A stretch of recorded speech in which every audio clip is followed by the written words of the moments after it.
Hello everyone, MGP4 का आज हम एक इम्पॉर्टेंट क्वेश्चन करने वाले हैं। क्वेश्चन है, गांधी जी के अनुसार आर्थिक समानता अहिंसक आत्मनिर्भरता की प्रमुख चाबी है, चर्चा कीजिए। तो इसका आंसर हम कुछ इस तरीके से लिख सकते हैं कि गांधी जी के अनुसार आर्थिक समानता अहिंसक आत्मनिर्भरता की प्रमुख चाबी है। महात्मा गांधी ने स्वतंत्रता संग्राम के दौरान सामाजिक और आर्थिक समानता को एक केंद्रीय भूमिका दी।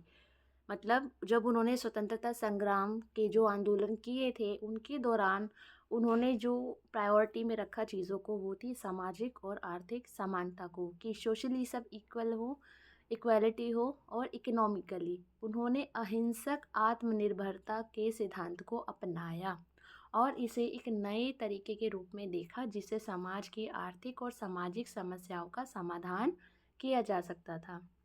गांधी जी के अनुसार आर्थिक समानता अहिंसक आत्मनिर्भरता की प्रमुख चाबी है और यह विचार उनकी सामाजिक और राजनीतिक दर्शन का एक महत्वपूर्ण हिस्सा है। इस लेख में हम लोग गांधी जी के दृष्टिकोण का विस्तार से विश्लेषण करेंगे। अभी आपको ये थोड़ा थोड़ा जो है कॉन्सेप्ट क्लियर होगा। गांधी जी का अहिंसक आत्मनिर्भरता का सिद्धांत क्या है? गांधी जी ने अहिंसक आत्मनिर्भरता को समाज की आर्थिक और सामाजिक समस्याओं का समाधान माना है और इसको समाधान मानते हुए इसके विभिन्न पहलुओं पर महात्मा गांधी जी ने जोर दिया है। उनको लगता है कि अहिंसक आत्मनिर्भरता के द्वारा समाज में जो है आर्थिक और सामाजिक समानता लाई जा सकती है और आर्थिक और सामाजिक समस्याओं से क्या हो सकता है, निपटा जा सकता है। अहिंसक आत्मनिर्भरता का मतलब है देखो, आत्मनिर्भर हम सभी को पता है कि स्वयं पर निर्भर रहना, और अहिंसक मतलब जैसे हिंसक मतलब हिंसा करना है ना, तो गलत तरीके यूज़ करना, और अहिंसक मतलब कि हम अपनी बात भी कह रहे हैं लेकिन किसी को हार्म भी नहीं कर रहे हैं ना, अहिंसक तरीके। तो अहिंसक आत्मनिर्भरता का मतलब है कि एक व्यक्ति या समुदाय को अपनी आवश्यकताओं को पूरा करने के लिए दूसरे पर निर्भर नहीं होना चाहिए। यह आत्मनिर्भरता के केवल व्यक्तिगत स्तर पर नहीं होनी चाहिए बल्कि पूरे समाज के लिए महत्वपूर्ण है। ऐसा नहीं है कि सिर्फ व्यक्ति को ही आत्मनिर्भर, समाज को भी आत्मनिर्भर होना चाहिए। गांधी जी का मानना था कि समाज जब स्वावलंबी होगा तब यह आर्थिक और सामाजिक असमानता से मुक्त होगा, कि कोई समाज तभी स्वावलंबी हो सकता है जब वो आर्थिक और सामाजिक असमानता से मुक्त हो। अगला हमारा बिंदु है आर्थिक समानता का महत्व। गांधी के अनुसार आर्थिक समानता समाज की शांति और समृद्धि के लिए आवश्यक है। उन्होंने देखा कि आर्थिक असमानता के कारण समाज में विषमताएं और संघर्ष उत्पन्न होते हैं। देखो, इकोनॉमिकली अगर इनइक्वालिटी है तो सोसाइटी में विषमताएं, मतलब जो अप डाउन तो होगा ही, और लड़ाई झगड़े तो होंगे ही होंगे। अमीर और गरीब के बीच की जो खाई बढ़ जाती है और इस खाई ने समाज को विभाजित किया, अलग अलग बांटा समाज को और हिंसा को जन्म दिया, ऐसा गांधी जी का मानना था।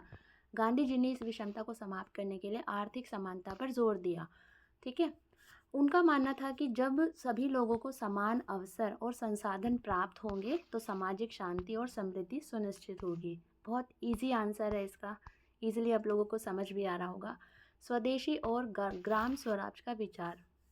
गांधी ने स्वदेशी और ग्राम स्वराज के विचार को प्रोत्साहित किया जो आर्थिक समानता और आत्मनिर्भरता के मूल तत्व थे।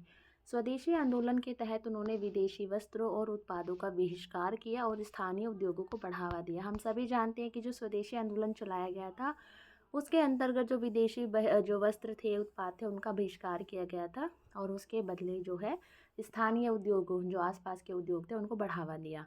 उनका उद्देश्य था कि भारतीय गांव अपने संसाधनों का उपयोग करके आत्मनिर्भर बने और आर्थिक रूप से सशक्त हो। ग्राम स्वराज का विचार भी इसी सिद्धांत पर आधारित है जिसमें गांव को स्वतंत्र और आत्मनिर्भर बनाने की आवश्यकता थी। उसके बाद हमारा अगला पॉइंट है शिक्षा और कौशल विकास। गांधी जी का मानना था कि शिक्षा और कौशल विकास आर्थिक समानता और आत्मनिर्भरता के महत्वपूर्ण साधन हैं। जो शिक्षा और कौशल विकास है, उन्होंने शिक्षा को एक ऐसा उपकरण माना जो कि लोगों को स्वावलंबी बना सकता है। उनका विचार था कि शिक्षा केवल पढ़ाई तक सीमित नहीं होनी चाहिए बल्कि लोगों को कौशल भी सिखाने चाहिए। जो हमारा जो स्कूल में सूपा का एक पीरियड लगता था, है ना, तो ये बेसिकली हमारा गांधी जी के द्वारा दिया गया कॉन्सेप्ट है। ठीक है, स्किल लर्निंग पे। तो जो उन्होंने आर्थिक रूप से आत्मनिर्भर बना सके, ऐसे जो बच्चों के अंदर थ्रू एजुकेशन उनके अंदर ऐसी स्किल डेवलप की जाए, सिर्फ उनको ज्ञान देना ही नहीं है, इस दृष्टिकोण से गांधी जी ने नैतिक शिक्षा और कौशल आधारित शिक्षा को बढ़ावा दिया। अगला बिंदु है खादी और ग्रामोद्योग। गांधी ने खादी और ग्रामोद्योग को आत्मनिर्भरता और आर्थिक समानता के प्रतीक के रूप में देखा। मतलब उन्होंने ये पॉइंट्स बताए हैं कि किसके द्वारा समाज में आर्थिक समानता और सामाजिक समानता स्थापित की जा सकती है। खादी का प्रचार करके उन्होंने ग्रामीण अर्थव्यवस्था को सशक्त बनाने का प्रयास किया।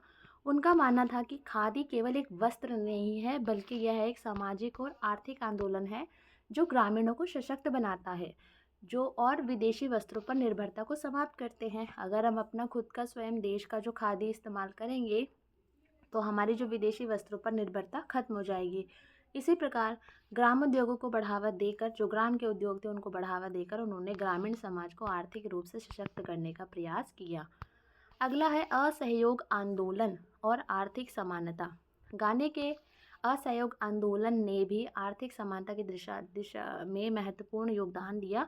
इस आंदोलन के दौरान उन्होंने भारतीयों को विदेशी वस्त्रों और उत्पादों का बहिष्कार करने के लिए प्रेरित किया। असहयोग करना मतलब उनको सहयोग न देना, ठीक है। यह आंदोलन न केवल राजनीतिक स्वतंत्रता के लिए था, बल्कि आर्थिक आत्मनिर्भरता की दिशा में भी एक महत्वपूर्ण कदम था। गांधी का मानना था कि जब लोग विदेशी वस्त्रों का बहिष्कार करेंगे और स्वदेशी उत्पादों का उपयोग करेंगे तो इससे आर्थिक समानता और आत्मनिर्भरता को बढ़ावा मिलेगा। बेसिक कॉन्सेप्ट अगर आपको क्लियर है तो आप लोग इजीली आंसर लिख सकते हैं। ये मेन बिंदु आप लोग याद कर लीजिए, उसके बाद आपको अंदर क्या लिखना है ये आपको तुरंत याद आ जाएगा। दोबारा से इस वीडियो को देखेंगे तो आप इजीली और अच्छे से आंसर लिख पाएंगे। सामाजिक असमानता और आर्थिक समानता। सामाजिक असमानता और आर्थिक समानता। गांधी जी ने सामाजिक असमानता को समाप्त करने के लिए आर्थिक समानता की दिशा में महत्वपूर्ण कदम उठाया है।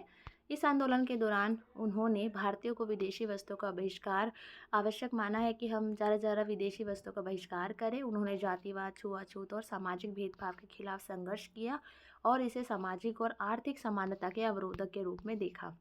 उनका मानना था कि जब समाज में सभी वर्गों को समान अवसर और संसाधन प्राप्त होंगे तो सामाजिक असमानता समाप्त हो जाएगी और एक सच्ची सामाजिक समरसता स्थापित होगी। हम सभी को पता है इक्वली अगर हम संसाधनों का बंटवारा करेंगे सोसाइटी में तो जो इनइक्वालिटी है वो धीरे धीरे क्या हो जाएगी, समाप्त हो जाएगी। अब है गांधी के विचारों की प्रासंगिकता। प्रासंगिकता मतलब होता है क्या आज भी उनके विचार वैलिड है, मायने रखते हैं, आवश्यकता है उनकी। आज भी गांधी जी के विचार आर्थिक समानता और अहिंसक आत्मनिर्भरता के संदर्भ में प्रासंगिक है। आर्थिक असमानता और सामाजिक विषमताएं आज भी दुनिया भर के समाजों में विद्यमान है। गांधी जी के सिद्धांतों को अपनाकर समाज की इन समस्याओं का समाधान किया जा सकता है। स्वावलंबी और समानता आधारित समाज के निर्माण के लिए गांधी जी के विचार आज भी मार्गदर्शक है, ठीक है। उसके बाद हम निष्कर्ष में क्या लिखेंगे। महात्मा गांधी के अनुसार आर्थिक समानता अहिंसक आत्मनिर्भरता की प्रमुख चाबी है। उन्होंने समाज की आर्थिक और सामाजिक समस्याओं का क्या किया है, समाधान आर्थिक समानता और आत्मनिर्भरता के रूप में उन्होंने उसका समाधान देखा है। उनके विचारों के अनुसार जब समाज आर्थिक रूप से आत्मनिर्भर होगा तो आर्थिक समानता को बढ़ावा देगा और समाज की शांति, समृद्धि और सामाजिक समरसता को सुनिश्चित किया जाएगा। गांधी जी के इन विचारों का अनुसरण करके हम अधिक एक समान और आत्मनिर्भर समाज की दिशा में आगे बढ़ सकते हैं। तो ये इसका आंसर था। वीडियो कैसी लगी प्लीज़ कमेंट करके ज़रूर बताएं and don't forget to share, subscribe and like. अगर किसी और NGP 4 से किसी और क्वेश्चन का अगर आप आंसर चाहते हैं तो मुझे कमेंट सेक्शन में कमेंट करके बता सकते हैं। Thank you.